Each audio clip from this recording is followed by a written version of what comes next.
Our most basic reaction to horror and bloodshed is to turn away. But once in a while we turn to face it. It happened this week after the bloodbath in Eastern Ghouta, the suburb on the edge of Damascus. And it came from one line, as a mother cried to camera in a hospital. The roof of her house had collapsed under bombardment as she was making bread for her child. "At least in heaven, there is food," she said. It was hard not feel the tears rise. It is a virtual place. Most of us had never heard of Eastern Ghouta.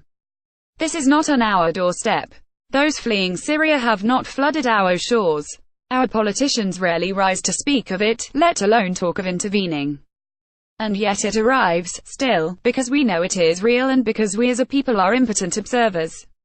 What was the alternative, or what could it be? We could return to that fateful vote in the Commons in 2013 and blame Ed Miliband for turning us away from military actions with the US after the reported use of chemical weapons. Repeated now, Jeremy Corbyn would do the same. Or we could question David Cameron, as Douglas Hurd did, about whether this would have merely been gesture bombing. We could salve our consciences by repeating that Britain has poured billions into the refugee camps in Turkey and Jordan, which have housed millions of refugees during the conflict. We could ask whether we have anything in our arsenal that would have helped. The estimated death toll from the Iraq War and its 8-year aftermath stood at about 500,000 people.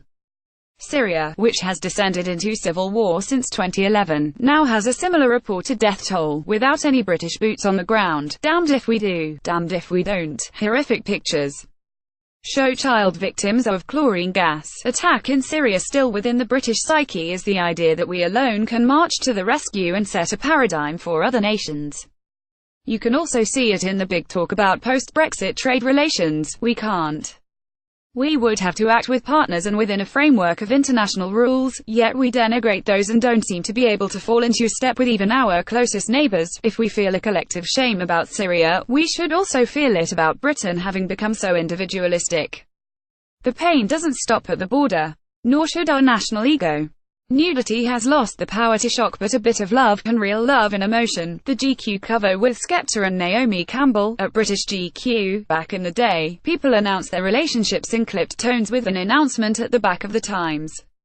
No more. Now you disrobe for the front cover of British GQ magazine, as have Naomi Campbell and grime artist Skepta. Just out of shot are the boxer shorts from Skepta's fashion collection, which they are both wearing. What greater sign of love than co-promoting a brand? We are quite used to people in advanced states of undress on the front cover of magazines or advertising hoardings, showing off the perfect bodies as an act of confrontation against the rest of us mere mortals.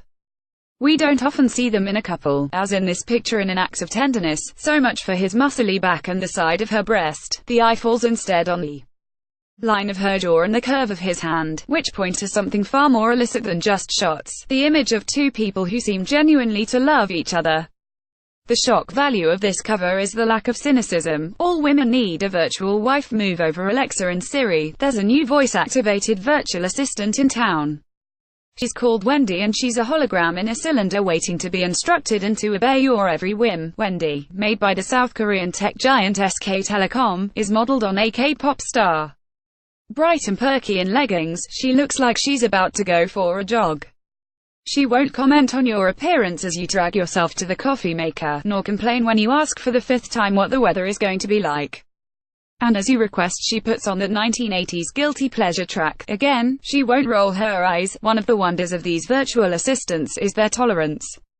One of the other wonders is that they all happen to come out of the box as women. Siri will become a man if you ask her nicely.